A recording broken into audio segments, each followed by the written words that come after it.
Welcome. Last video में देखा था आपने टेक्सटाइल इंडस्ट्री महाराष्ट्र की, हमने महाराष्ट्र का मैप देखा। इस वीडियो में हम थोड़ा सा वाइड डिस्कस करते हैं। जैसे कि आपके पास देखो एक इंडिया का मैप दिया है आपके चैप्टर में। इंडिया का मैप देखते ही आपको समझता है कि ये जो मैप है,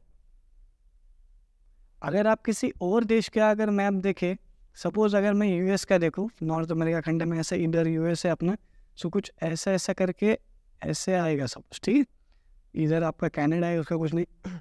सपोज अगर यहाँ पे अगर कोई है, यहाँ के पर्सन का अगर पहनावा आपने देखा, और अगर यहाँ के पूरे एंड में अगर आपके पहनावा देखा, तो उसमें लगभग 50% का भी डिफरेंस नहीं आएगा।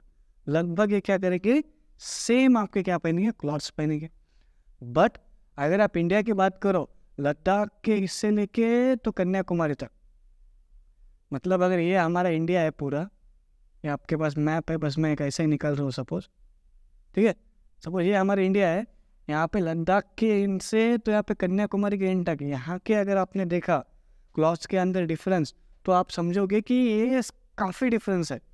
सो उसके लिए जो हमारी इंडस्ट्रीज़ है ना, ये भी काफ़ी डिफरेंट। जैसा कि अगर आप गुजरात में गए, सो जो गुजराती का पहनावा होता है वो यहीं तक होता है, और इसके नीचे उनका वो सलवार कमीज टाइप होता है। मतलब ये सब चीज़ें है ना, ये काफ़ी डिफरेंट। राजस्थान का देखे तो राजस्थान का पहनावा अलग है।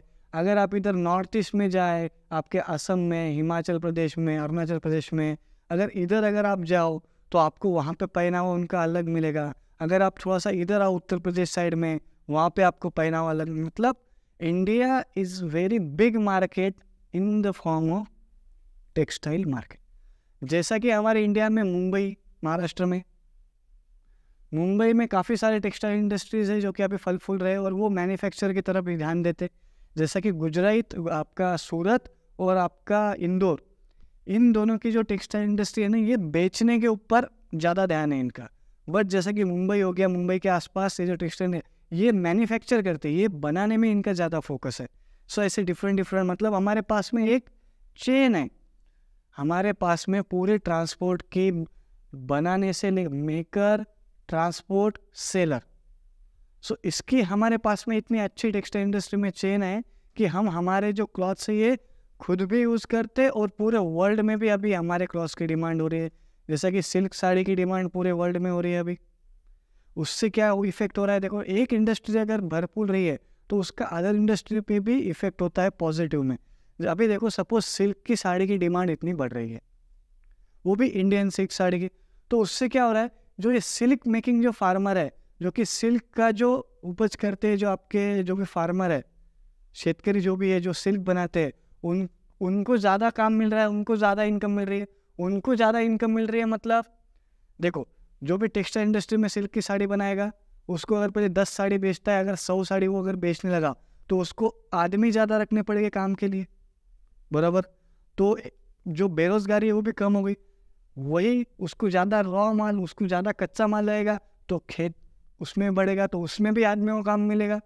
और अगर सपोज एक आधे गाँव में 100 लोग जो काम नहीं करते, उनको काम नहीं मिल रहा है, बेरोजगार है, अगर उसमें के उन 100 लोगों को काम मिल गया, तो 100 घर आपके थोड़े ऊपर आना चालू हो जाते। सो ये इफेक्ट होता है। उसके लिए आपको जो टेक्सटाइल इंडस्ट्री है ना, ये इंडिया की काफ़ी भरपूर रही है। अब ये तो होगी बात टेक्सटाइल इंडस्ट्री की इंडिया में, ये तो सब समझ गया कि इंडिया बहुत डाइवर्स कंट्री है। अभी देखो एक आपको काम बोलता हूँ, आप एक याद कीजिए, जब आप एकदम छोटे थे, कुछ फोटोज़ भी होंगे आपके, तब आप देखो उन फोटोज़ में आप कैसे कपड़े पहनते थे।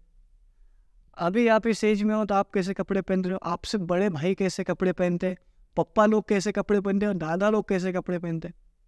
मतलब हर एज गैप में भी हमारे यहाँ पे अलग अलग डिफरेंट टाइप्स के क्या पहनते हैं, हम क्लॉथ्स पहनते हैं। समझ में आ रहा है? तो इतनी डाइवर्सिटी है, मतलब ये समझाना चाह रहा हूँ मैं आपको कि इतनी डाइवर्सिटी है, उसके लिए मार्केट इतना बड़ा है, ठीक है। और ये काफ़ी इसेंशियल चीज़ है। उसके बाद में आपको एक पिक्चर भी दिया गया इवोल्यूशन का, जैसा आदमी, ऐसा बोलते होमो सेपियंस से तो अभी तक बनाए, तो देखो उसमें आपको एक हर एक स्टेज में कैसे इंसान, आपका ह्यूमन बीइंग, कैसे उसका पहनावा दिन ब दिन बदलता जा रहा है। मैं एक बात आपको बोलता हूँ, हमारे इंडिया में पहले खादी के कपड़े ज़्यादा पहने जाते थे। जब से ये जो अंग्रेज़ हमारे ऊपर राज करके गए ना, उसके पहले इंडिया में ज़्यादातर लोग खादी, ज़्यादातर नहीं, मैं तो बोल रहा हूँ 99% लोग है ना, खादी के कपड़े पहनते थे। महाराष्ट्र में अपना वो धोती कुर्ता, पैजामा कुर्ता, ये जो खादी के कपड़े होते हैं ना, ये हमारे इन्वायरमेंट के हिसाब से बने हुए हैं। बट आजकल हम क्या देखते हैं, सारे जीन्स का ज़माना है, जीन्स पहनते हैं। अलग, अब ये तो हो गया कॉटन। कपड़े की अगर बात की ना, तो कपड़े बनते कॉटन से, बट आजकल टेरिकॉट के कपड़े अलग बन रहे हैं, फैब्रिक के कपड़े अलग बन रहे हैं। मतलब कॉटन में भी मिलावट करके या तो फिर दूसरी चीज़ें को ऐड करके डिफरेंट डिफरेंट टाइप्स के भी कपड़े बन रहे हैं। बट पहले ऐसा नहीं था, पहले सिर्फ खादी के कपड़े पहने जाते थे इंडिया में। और देखो जो इंडिया का जो टेम्परेचर है, इंडिया का जो एनवायरनमेंट है, उसके हिसाब से हमको खादी के ही कपड़े पहनना आवश्यक है। बट ये जो वेस्टर्न कल्चर जो आ रहा है ना अभी, इसके जैसा जीन्स क्या थी, जीन्स वो अमेरिका में जो गोल्ड माइंस थी ना, उसमें काम करने वाले लोगों को वो फटना नहीं चाहिए, उसके लिए बनाई गई वो कपड़ा था, जो उसको अभी वर्ल्ड वाइड हम क्या करते हैं, यूज़ करते। सो यही था ऑल अबाउट ये वीडियो और ये चैप्टर। नेक्स्ट वीडियो में मिलते हैं हम इस चैप्टर की एक रिवीजन के साथ। Thank you.